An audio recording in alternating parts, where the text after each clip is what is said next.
High, আর কিছুদিন পরেই football বিশ্বকাপ শুরু হচ্ছে ইউএসএ তে 12ই June. The world is ready. 3 nations, one massive celebration. Welcome to the FIFA World Cup 2026. সারা বিশ্ব তাকিয়ে থাকে, সবার ফেভারিট ইভেন্ট আর কি, স্পোর্টিং ইভেন্ট ফুটবল বিশ্বকাপ। আমেরিকায় হচ্ছে বলে আমাদের ভারতীয়দের একটু টাইমের প্রবলেম, যে তখন ভাবতে হচ্ছে কোন ম্যাচটা দেখবো, কখনো 2:30-তে শুরু, কখনো ভোর 5টায় শুরু। সো ওই টাইমটা challenging for Indian football lovers যারা দেখবে। কিন্তু সে তো আমি জানি সবাই দেখবে এই বিশ্বকাপ।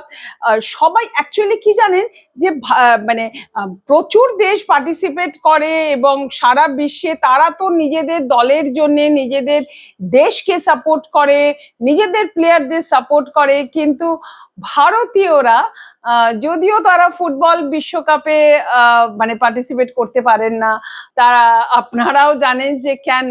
প্রার্থনা করব কোনো না কোনো দিন যেন ভারত ফুটবল বিশ্বকাপ খেলতে পারে। কিন্তু এক জায়গায় তারা পিছিয়ে নেই, তা হলো ফুটবলের প্রতি ভালোবাসা, উন্মাদনা, উত্তেজনা, তর্ক বিতর্ক, এবং এটা সব থেকে বেশি হয় বাংলায়। মানে সারা ভারতবর্ষেই হয়, কিন্তু এই ক্ষেত্রে আমরা অন্য রাজ্যকে আমরা একটু হারিয়ে দিয়েছি। কারণ ফুটবল জ্ঞান এবং রুট করা, আমি যখন ছোট ছিলাম তখন থেকে আমি দেখে আসি যে রাস্তায় রাস্তায়, মানে আমরা তখন লেক গার্ডেন্সে থাকতাম, তো ওখানে অনেকে মানে খুব জার্মানির ফ্যান ছিল। তো সব জার্মানির ফ্ল্যাগ, পুরো লেনটা ওই আশপাশে যা লেন, কোনো জায়গায় ব্রাজিল আছে, কোনো জায়গায় আর্জেন্টিনা। তো এরকম প্রচুর প্রচুর মানে সারা রাস্তায় দেখা যায় কোনো না কোনো লেনে কোনো না কোনো ফ্ল্যাগ ঝুলছে। এখন হয়তো আমার মনে হয় আমরা যখন ছোট ছিলাম তার থেকে একটু কমে গেছে মানে ফ্ল্যাগ রাখা। আমি বলছি উন্মাদনা না, ফ্ল্যাগ রাখা। কিন্তু রুটিং ফর নিজেদের প্লেয়ার যাকে ভালোবাসে বা যেই দেশকে ভালোবাসে, যেরকম ব্রাজিল আর আর্জেন্টিনা। বারবার বলছি রোনাল্ডোকেও, প্রচুর রোনাল্ডোর ফ্যান, আমি নিজে রোনাল্ডোর ফ্যান। তো এইরকম প্রচুর আছে। কিন্তু অবশ্যই আমাদের ভারতবর্ষ, মানে ভারতবর্ষ এবং বাংলা ব্রাজিল আর আর্জেন্টিনাকে বেশি ভালোবাসে, প্রথমত মারাদোনার জন্যে এবং তারপরে অতি অবশ্যই মেসির জন্যে। তো সেইখানেই সবার একটা প্রার্থনা থাকে, সবাই টাইম ঠিক করে নেয় যে এই টাইমে আমরা ঘুমোবো। আপনারা সবাই টাইম ঠিক করে নেবেন, এটা সত্যি খুব একটা চ্যালেঞ্জিং টাইম সবার কাছে, যে ওই সময় ঘুম থেকে উঠতে হবে 5টার সময়। So that is very difficult আমাদের ভারতীয়দের ক্ষেত্রে। আমার কাছে না ফুটবল বিশ্বকাপ বিভিন্ন সময় বিভিন্নভাবে এসেছে। ছোট বয়সে ভোরবেলা উঠে বা অনেক রাত্রির অবধি টিভির সামনে বসে দেখতাম আর কি, খেলা সাপোর্ট করতাম নিজের টিমকে, যে টিমকে ভালোবাসি। তারপরে যখন সাংবাদিক হলাম তখন ওই সময়টা নিয়েও আমি গল্প করব পরে কোনো একটা এপিসোডে। সেই সময়ও আমাদের রাত্রিরে সারাদিন রাত্রির প্রচুর কাজ থাকতো না। আমার ওই সৌভাগ্য হয়নি। আমি ক্রিকেট বিশ্বকাপে গেলেও আমি ফুটবল বিশ্বকাপ কোনোটাতেই কখনো যেতে পারিনি, কিন্তু সেই দুঃখ আমার বরাবর থেকে যাবে। কিন্তু অফিসে ডেস্কে আমি অনেক কাজ করেছি। আমার হাজবেন্ড পার্থ রুদ্র জার্মানির ফুটবল ওয়ার্ল্ড কাপ যেবারে জার্মানিতে হয়েছিল সেইটাতে গিয়েছিলেন, এবং ওর চোখে, ওর ভিডিওর মাধ্যমে, তখন কলকাতা টিভিতে ছিলাম, তো ওর ভিডিওর মাধ্যমে প্রচুর প্রচুর নিউজ পেয়েছি, প্রচুর নতুন মানে ভিডিও দেখেছি, গল্প শুনেছি ওর চোখ দিয়ে। এবং অতি অবশ্যই আমি এখানে বলতে চাই অরুণ সেনগুপ্ত লেখা, মানে আমি অরুণ সেনগুপ্ত, অরুণদার লেখা মানে আজকালে যখন বেরোতো আমি খুব ফ্যান ছিলাম। একটা ওয়ার্ল্ড কাপে যখন উনি মানে ওই ফুটবল ম্যাচেস গুলো লিখতো এবং তার আনুষাঙ্গিক আরো অনেক কিছু, সেই কার্নিভালটা নিয়ে যে কত এত ভালো লেখা লিখতেন। দুজনেই এখন পৃথিবীতে নেই, তাই তাদের ইন্টারভিউ আমি নিতে পারবো না।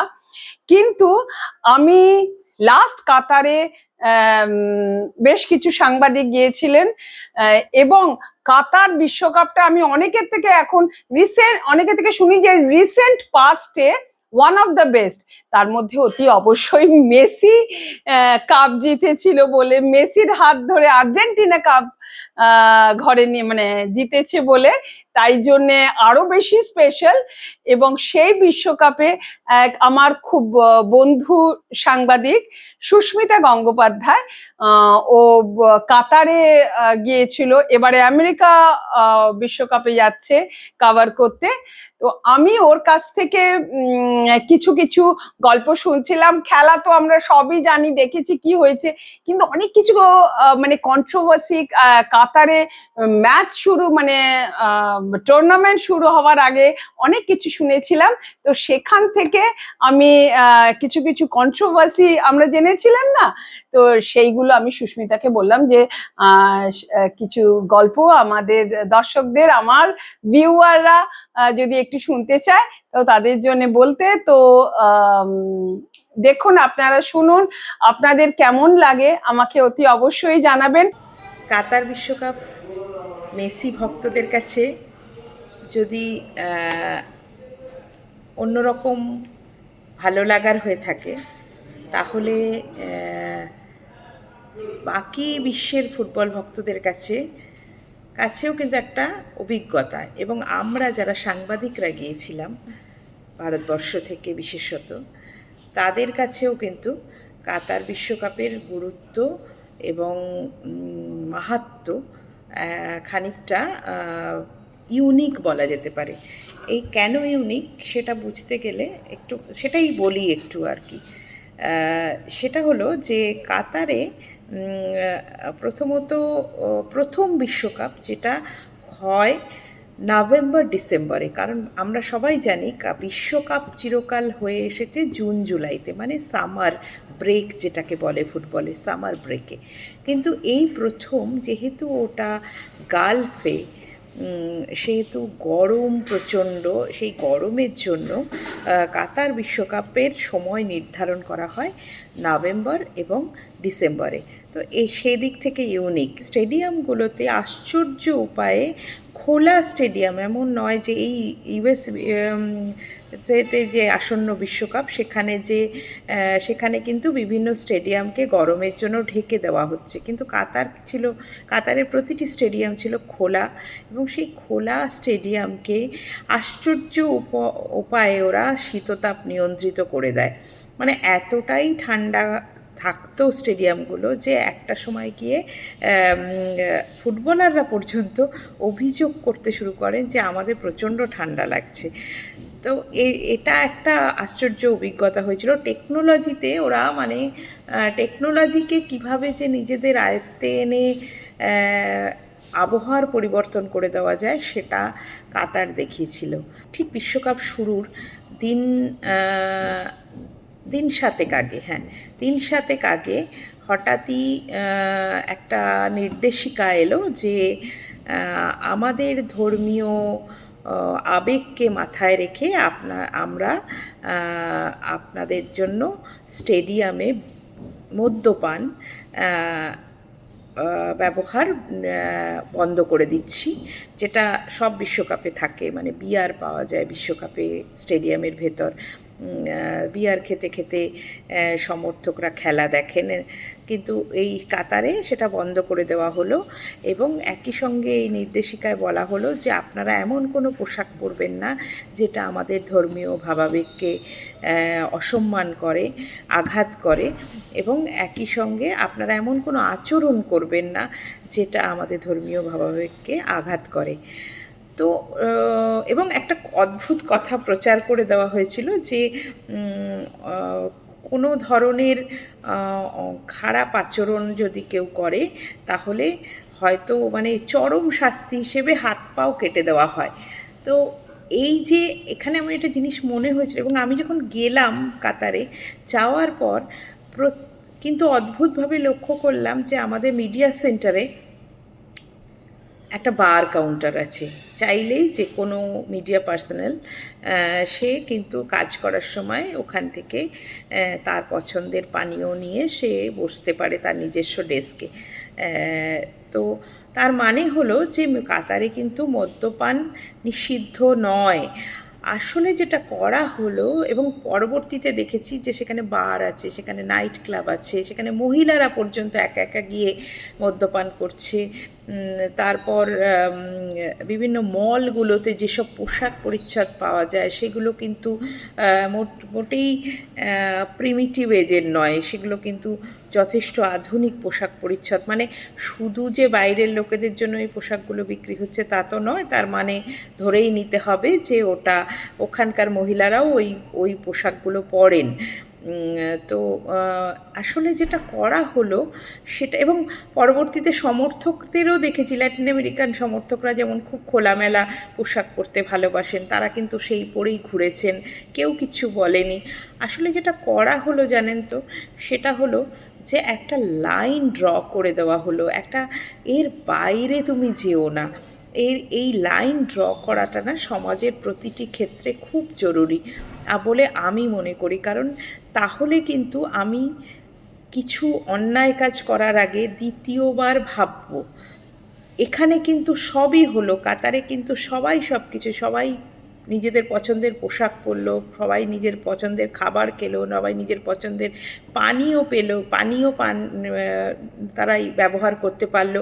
কিন্তু কেউ কিন্তু অভব্য আচরণ করার আগে দুবার ভাবলো। ফলে কিন্তু কাতার বিশ্বকাপ স্বাভাবিকভাবে কেটে গেল এই 40টা দিন। মানে কোনো রকম অশান্তি বা অভব্য আচরণ কারোর আমরা অন্তত শুনিনি। এবং সবথেকে যেটা বড় কথা, Qatar is a very safe country. মানে কাতারে কিন্তু রাত 2টোয় আমি একা ঘুরে বেরিয়েছি রাস্তায়, বা মেট্রো স্টেশন থেকে বাড়ি ফিরেছি রাত 2টো 3টে। কেউ কখনো কোনো বিরক্ত করা বা কখনো মনে হয়নি, বা দূর থেকেও অনেক সময় মনে হয় যে আচ্ছা কেউ বোধহয় আমায় নজর করছে, কেউ বোধহয় আমাকে অনুসরণ করছে। আজ কিন্তু আমি ওই 40 দিনে একবারের জন্য, শুধু আমি না, যে 2-3জন মহিলা ভারতবর্ষ থেকে গিয়েছিল তাদের সঙ্গে কথাবার্তা হয়েছে, কখনো মনে হয়নি যে কোনো কেউ আমায় অনুসরণ করছে, কারোর কাছে আমি বোধহয় আনসেফ, এটা কখনো মনে হয়নি।